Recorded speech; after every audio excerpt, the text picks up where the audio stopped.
some books. I was like, but who is going to take me to the Amazon? And I'm reading.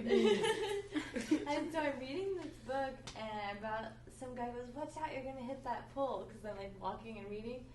And then we started talking, and he is from like one of the places in the Amazon that I wanted to go. So then he became my guide. I don't know. That was like poorly planned. Or maybe not. And then we had a canoe. We just took a little canoe and went around. And he's from down there, so everybody knew. But you just went to experience it? Yeah. Oh, that's really cool. And then and I went to Nepal. Did you guys know about the political situation there? There was a Maoist uprising, and there was a war that was fought for 11 years between the government, which has been a monarchy, and it was until recently. Now they have a parliament that's elected. But a photographer from Magnum Emotion had been documenting the war there, and I pitched to him to go back and interview some of the people in his photographs, and to do like a really extensive multimedia piece on the situation. This was right after the war ended, just before the elections, and also to get some political point of views and UN, and like talk to people in cantonment camps, and try to get as many angles of the story. So I pitched it, and he approved, and then I went over and worked there. I went to Cuba just because we're not supposed to. So when you were in Nepal, you were running around and just trying to get interviews. Yeah. How was that? That was cool, because that was the first time I worked with a fixer. And I was just like, wow, this is how you work in another country, I would say, I need to go to the palace and interview so-and-so, and he'd be on the phone, and 10 minutes later, we're at the palace. How did you, because of Magnum Emotion connection? Yeah, he is who National Geographic works with over there. Because Jonas was photographing for National Geographic. He worked for me for free. Because I didn't have money. I was using my own money to produce it. I was still getting paid by Magnum while I was over there. Right. But it wasn't like they gave me a chunk of money and said go do it, because it was a project I pitched. Got it. It was something I wanted to do. But it was nice that I got to live in another country and still work with him. Yeah. But so I paid him. I paid for all his food and traveling.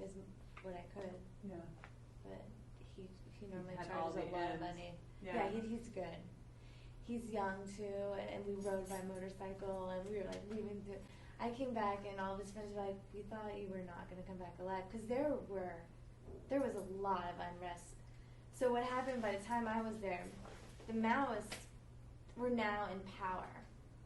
They were now sitting on parliament and had a lot of control of the country. So then all these other groups that are minorities or that are not treated fairly in Nepal started having uprisings, because they're like, well, we want control. So they started creating a lot of chaos, and so you're seeing that all along the way. And there were roadblocks.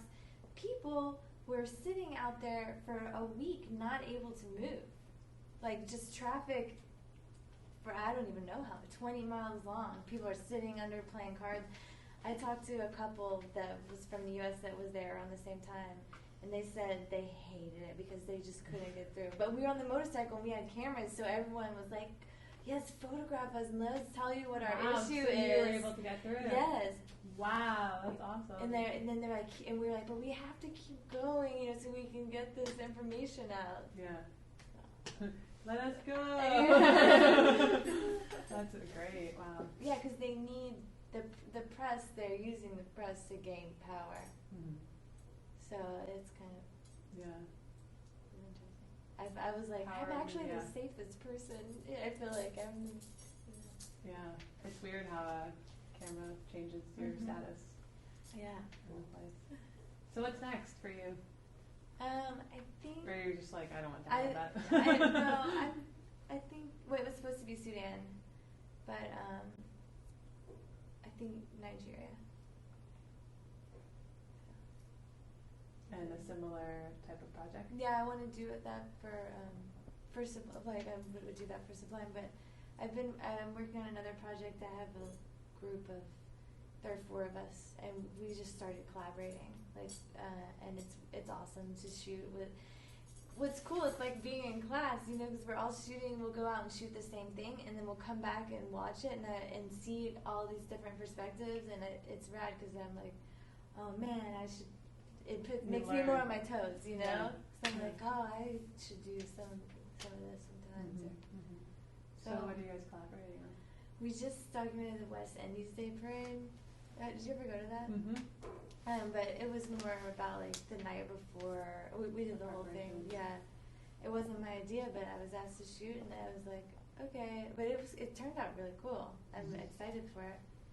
And then I don't know where there's talk of a project in Haiti that we would collaborate on, and there's already funding for that. So it's just a matter of convincing.